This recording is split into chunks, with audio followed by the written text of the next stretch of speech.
Ladies and gentlemen, welcome back to another episode of the Super Beard Brothers. I'm Jirard, and this is Alex. Hey! And we're playing Wild Arms, one of my favorite games still. The greatest new thing that I've discovered in a while. So we, for those of you who are just joining us for the first time we played, we played Jack's story. Jack and then we played Cecilia. Now we're going to play Rudy, which is my favorite. The silent protagonist. Silent protagonist. Classic Japanese tropes. Oh, yeah. So we're going to play as Rudy. Rudy. You ready to be good, Rudy? You don't say anything, Rudy. Never once. So depressing. I feel bad because of how beautiful this music is now that it came in. I know, right? We ruined the moment. Yeah. It's interesting for how silent of a protagonist Rudy is. How, like, depressing it all comes to be. You know, his whole kind of motif on life and how he has to deal with this. Yeah. You know, the idea of being a dream chaser, which is almost like considered an outlaw in a way. Yeah, and you think about it too, it's kind of poetic that he's called the dream chaser. Exactly, yeah. Exactly. I always thought he was just mute and like no one wanted to tell him. Oh, yeah. No, he's you. He's supposed to be you. Yeah. We're calling it a day, kid. Thanks a lot. The barrels are sorted. I hire you at the recommendation of Mayor Piffer. Turned out to be okay. By the way, what's your name? Rudy! Rudy! Yeah, anyway, I want to talk really quickly about silent protagonists in general, just because I think it's a really interesting motif. Yeah, like it's kind of like, you know, how Ergay or Herge, or whatever that guy's name is who invented Tintin. Yeah.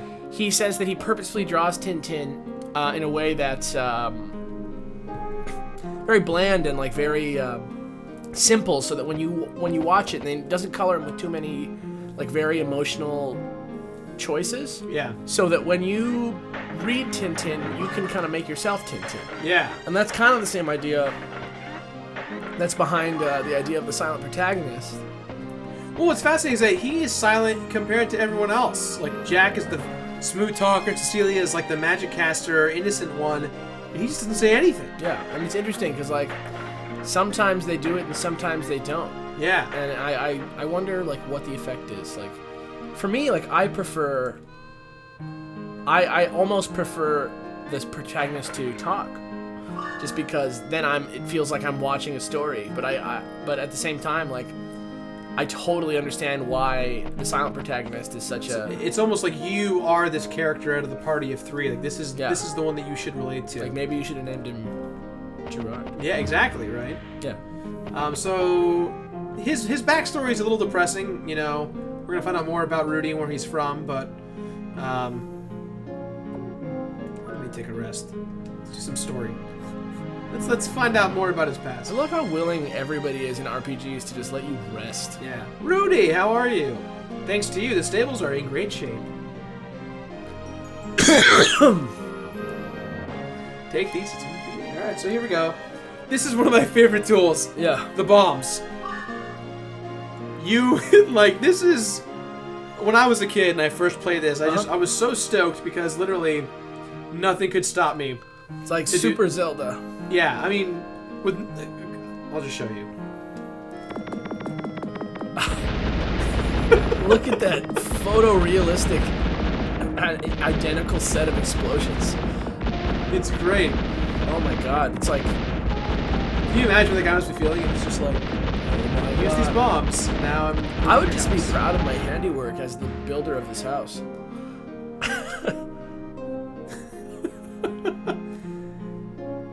Oh no, not the berry cave. That sounds so dangerous. Exactly. So there's this cave that has like an ancient flower that has the ability to heal most ailments. And so the berry cave's full of monsters. There's not much they can do. So the whole situation now is that like we're overhearing what's going on. Like, oh no, what's going on? And it's like, well, I'm a hero. So let's just do it. Let's just go to the berry cave. While they're talking about doing it, let's just be Bamps and go. And that's what this is. And this is our first time being in the overworld. One of the coolest overworlds of all time. Wow. It's like almost like if you took a Super Nintendo game and you just made it way sexier. Yeah. I mean, this is the kind of stuff where I can imagine, like, when you make that jump from 16 to 32-bit and when PlayStation 1 just came out, like, PlayStation 1 largely looks dated to me. Yeah, I agree. But, man, when you, like, compare it to 16-bit, like, when it looks almost like 16-bit, but it's, like, way better looking. Right. I can just remember when I was a kid and being like, oh, damn, that looks amazing. I like that Rudy's got this little bounce going. He's ready for anything, man. Now, he has a gun? Yes. So that's actually the whole thing is that Wild Arms is, I forget the acronym. It's like AARM. Stands for like... I'm sure that they'll mention it at least once. Yeah, they will, in fact, coming up soon. But his specialty is he uses arms, and arms are outlawed. So the fact actually now that we're about to go into this cave and save this boy's life... they kind of pull a secret amana on us in the sense that, you know, it's all like naysayers kind of thing. Like he's like an outcast. Yeah. Yeah. Like Frankenstein. Yeah, exactly. Just like Frankenstein. Well, kind of like Frankenstein. Kind of like Frankenstein. Borderline Frankenstein. Yeah. This guy's basically Frankenstein. Exactly. A short, blue, nice version of Frankenstein. Disclaimer, these opinions in this Let's Play are the opinions of me and Jirard, and do not reflect the opinions of that one video gamer as a whole. Alright, I probably, now I feel bad. I probably should have talked to someone to understand where this place is, because... The Berry Cave, because I already forgot the location of it. I'm usually just all like, alright, I got this! I want to save some of the bullets and force stuff for when we actually get into a fight in the cave, because we're going to need everyone to count for that boss fight. At least we're leveling up a little bit. That's always good. Are those real sounds of an animal? It sounds like they might be. Like a bird or something? Yeah. Like a parakeet? Yeah. That's a bird. That's for sure gotta be a bird. That pile of red, bloody faces. Whatever that is. Yeah. It's funny that they don't mention the gun and then they just show it. Yeah. Look at that! Is that, It's Jack! Is that Jack? So, we're not playing as him right now, obviously, but because, like, I wanted to go in the temple as him. Pretty interesting, huh? So he's just chilling on the world map. Yeah, and until... is that how this game works all the time? When you get in your party member, they all get consolidated. Oh, I see. But in this early part of the game, it's a matter of, uh-oh, I might die. I'm low on life. Let's see. Heal up, my dude. You got a bunch of heal berries. I do like item priority is very good in this game. No matter what your speed is, you can always use an item over anything.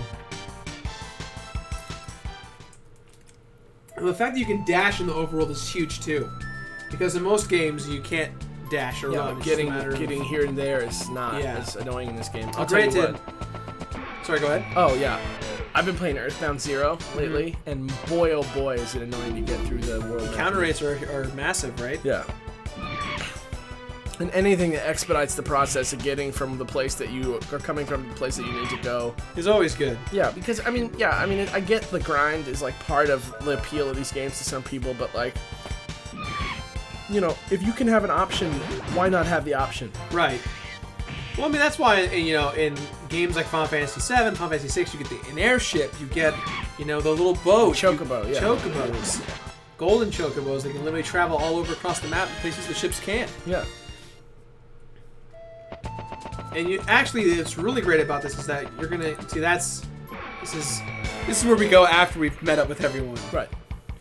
So I'm just gonna run and see if I can run away for now. Searching for the berry cave. Let's go back up north. So is that it? Nope. No, that's the tomb. We gotta go there after we meet up with everyone. So there's the berry cave. There it is. It's so close. The music in this game is so like cowboy-y, but like definitely not American music. It's like so clearly Western. What? No, What's the matter with you? Now, I know what you're thinking to yourself at home. You're thinking, Jirard could have easily picked up those boxes. But I chose the more destructive route. The giant, photorealistic bomb explosion. Yeah.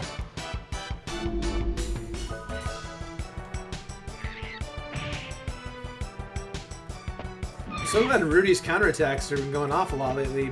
So he has a sword as well.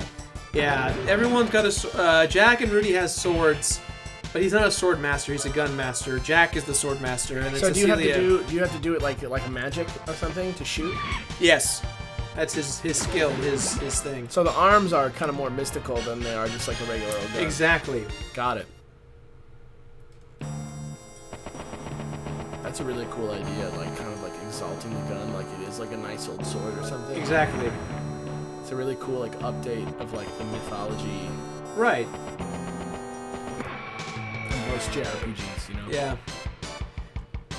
The Zelda style just works so well for me, I think. Just, you know... Having items on the map and like being able to do things with them. Yeah, and just dashing and, you know... It feels so cohesive together tied with this. Yeah. That goblin sounds like a cat. Meow. And they're all just cat animal noises. Yeah. A little more civil this time around. Oh, look, he picked up the last one. I did. 50 G's. Oh man, I'm only halfway to this cave and I have all this money. Good thing I have this giant chest I brought with me. I'll hide it in here. Oh, this guy. Tatzelbaum. This guy's doing a lot of damage, I can tell. Or I could just critically hit him. Oh, he lived. And Rudy counterattacks. Counterattacks the counterattack. And then smushed into a rainbow. Smushed to a rainbow. I like that. I don't know. I don't know what happens in this game. Yeah, I'm new to this game. Yeah, no, I'm just calling it as I see it. That's how commentators make money. Yeah. Calling as they see it. So generally, do not destroy this sign. Danger ahead. Leave now. Well, there's only one option. So do you think you prefer the silent protagonist style, or do you think that you are more of like I like the main character to have like an attitude and a voice? I think it depends. You know, Zelda's done it for so long, and I'm so accustomed to it. He really sounds like a cat. I think that for this game specifically, it works. Generally, because you're controlling a character, you want to feel like you are invested more, and I feel that's with Rudy's case that's the case that I do relate more because he's not saying anything because he has to deal with a lot of anguish and you know change and there's certainly something charming about everybody talking and then being like, "What do you think, kid?" And he just kind of like stares for a second. And they're like, "Well, that's what I was thinking too." Yeah. And you never just get to hear it. Whereas like in Final Fantasy 6 or 7, you had distinct characters with distinct motives and plots and motivations for change and you know selfish needs versus selfless needs. So I guess it's kind of just how you build the story. Yeah. A little bit, you know, just like. I think it's weird because I find Rudy as a character more relatable than like I find anyone in like Skyrim, where you're controlling a new character you created. I don't know what that is. Maybe well, it's because I mean, like in Skyrim, you have at least a like it's literally anything that you want. But in this, you know, Rudy has some rules. Like he's a farm boy, wanderer, dream chaser, which is like. So specific, but like so easy and open and generalized. Yeah. Whereas when you're like a lizard who steals and goes invisible and can swim in the water, it's hard to like identify with that character on an emotional level. And I'm not saying it's impossible, but this game is built for that. And Skyrim is more like you are the character. Yeah. You create your own destiny. You don't have like an emotional story that's planned out for you because your choices are more important than what they've set out for you. And you know, people will argue that differently. They'll say, "Oh, of course it. No, there is an emotional connection," and that's why games like Skyrim don't necessarily appeal to me. Is because I have a hard time really connecting with these characters. That's why I don't know what it is. It's just. I'd say there's something therapeutic to like the grind, though. Yeah, there is. There definitely is. Just like the ability to like go out and do tasks. Yes. But I mean, that's not what this game is about. No. Unless, you know, you're crazy. I'm sure there's plenty of crazy, weird bosses and unlockables in this game. Oh, yes. It gets more plentiful as you go on. Yeah. Towards the end of the game, there's just so much to experience and explore. It's a very perilously designed cave with some very psychedelic stuff happening. You know why I'm not running on these bridges? Because there's bats. And if I run, the bats will come and attack me. And it's almost like a poison leech. Where every time I move, they will hit me. So that's why I have to walk very carefully across that. Okay, so we got bam. The idea that this is named the Berry Cave too is kind of weird. I've yet to see any sort of like beautiful berry statues or delightful trees, or anything like that. It's mostly been really messed up looking monsters and terrifying statues and death-defying drops into a miasma of fluorescent gas. With bats. Yeah, with bats that if you move too fast, they will kill you. Yes. Great game. I mean, I get now why the mayor was so worried. No, yeah. Did I go? I didn't explore everything up here, did I? Left, yeah. You didn't Gotta go be this. something. Berry. Hell yeah, and that's why we call it the Berry Cave. Alright, so bullet clip. Oh, damn. There you go. That's an item-specific thing for him. He's a little with arms. And this is the part of the game where you summon Satan. Save point, in case I don't think we've actually shown the save point thus far. Only the bird. Only the bird, which I don't know why the bird is. I feel like they should explain that, but I'm not sure if they do ever about the bird. Maybe they did, we missed it, but I mean, I don't mind. I'll never ask questions about the bird. it's a cool bird. Yeah, I'm into the bird. I've come to look for berries for my father. The berries are on the other side of this blocked passage. Lucky for me, I can lay 1 million infinity bombs that was given to me by You the mayor. probably should go back to your family. This is a warning. But you're not going to listen to me. So here we go. He doesn't want to come with? I don't think so. I think he just wants to, take what he He's can. kind of a freeloader. Yeah. Great. That was a weird way that I said great just then. Great. Grapes. There we go. Dude, we kind of I got one level, but damn, it doubled my health. Yeah. The berries faintly glitter. This thing looks Holy berry. horrifying. His name's just Tony. That's so funny.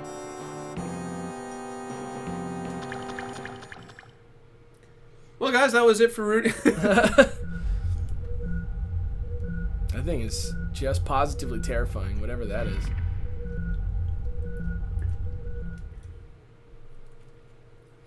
This is a great early boss fight. This just establishes such. It's fascinating to me just how it establishes how this town used to love this kid, and then Rudy. Yeah. Like what? Like the degree to which he needed to do something very bad to make them hate him. Yeah. Yeah. When in reality he was just Trying to be a bro. trying to be a good guy.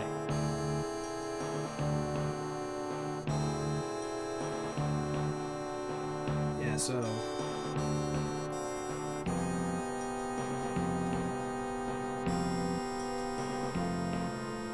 now we're about to leave. It's all safe. One of the cool things that I really liked about this game is that the bosses look pretty gruesome in both the overworld and during a fight. That thing looks gruesome as hell. Oh, that's cool. Yeah. And now we're gonna fight it. And he's animated. Yeah. That was cool. Oh my god. I love how it's zombie. Dude, if That's Walking Dead was this a bunch of times all over the place, that show would be incredible. Alright, so this is real fun. This is the hand cannon. He really does look like Satan. He looks like Diablo is what he looks like. Yeah. Diablo. Hand cannon. Boom. I love it. Oh, no. Rotten breath. Dead? No, just a lot of damage done. Not too bad. Alright, so his first force ability is armor lock on, which means it makes his arm shots 100% accurate. So no matter what, this guy can't dodge it. See? Ding! And hand cannon. On breath again. Let's see, do I have another force power? I sure do. crazy that they just don't explain what happened, other than that there was like some messed up rock. Yeah, it's just some monster. Well, I think the whole thing is that he took like the forbidden fruit from the cave, and This is supposed to be the punishment. this is the thing that like holds it in place. I'm assuming. You need to heal up. Yeah, I probably should.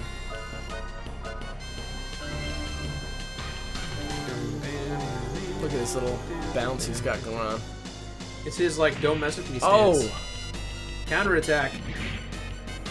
One of my favorite things about this game too is the indication of a boss fight being over based on the movement stopping. So you know you won the fight when the enemy stops moving completely. That's such a classic like thing from older video games. It's like you just like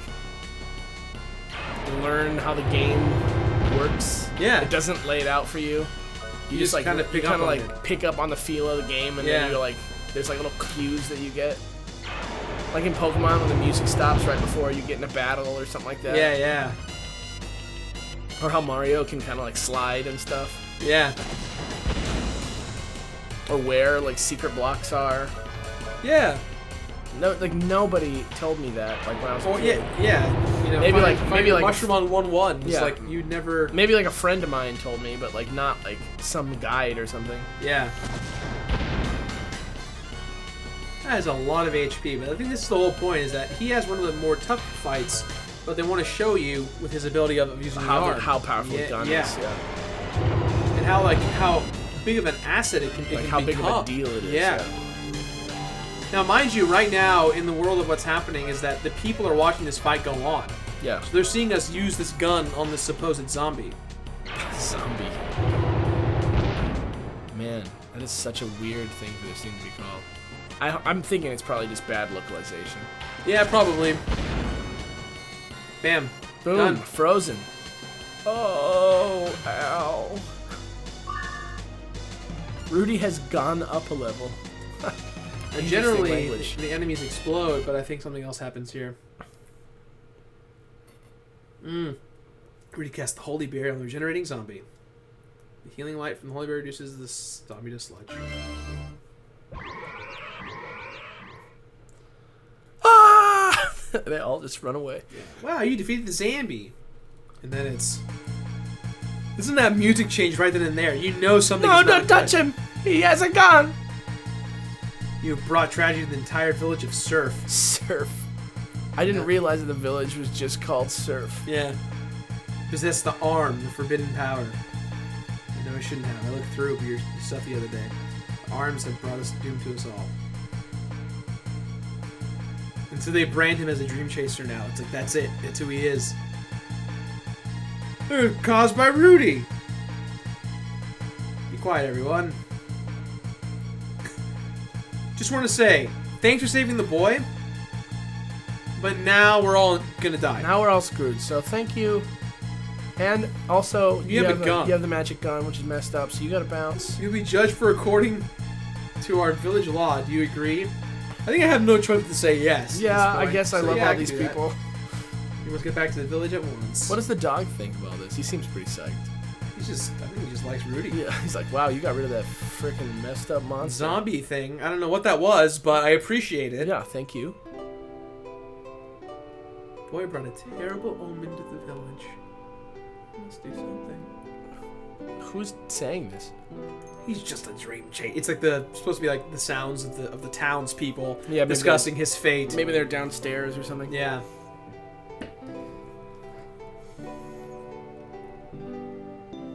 So you say it caused damage to the whole village, but I don't think there is damage. The damage looks negligible. Yeah, there's like nothing.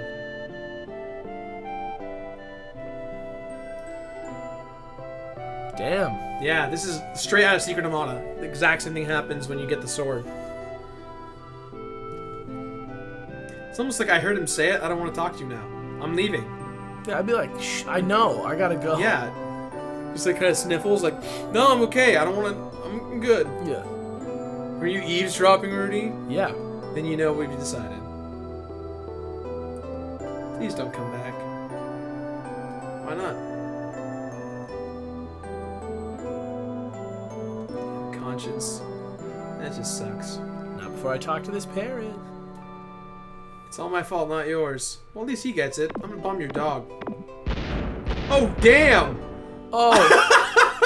I forgot you could do that. Oh. Poor little dog.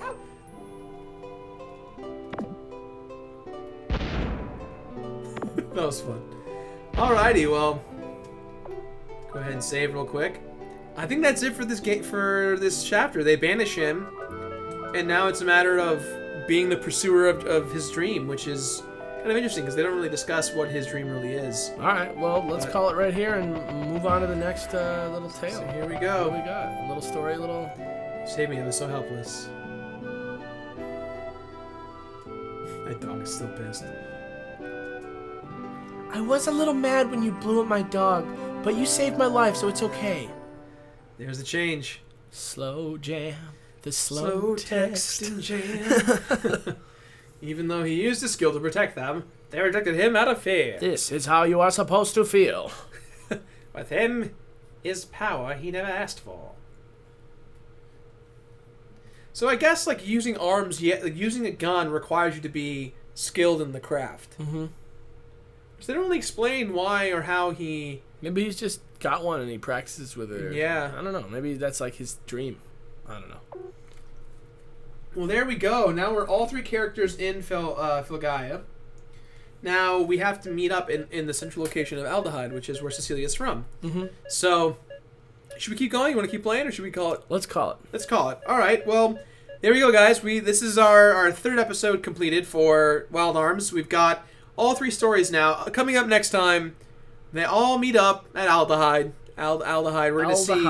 We're gonna see how their stories intertwine and what's in store for our heroes. And maybe we'll see some sort of title screen, maybe? Possibly. That's right. We haven't seen one yet. That's Oh. actually quite key. Is that we have not seen a title screen yet, so we'll see what happens. Alrighty. Take it easy. Woo! Rudy!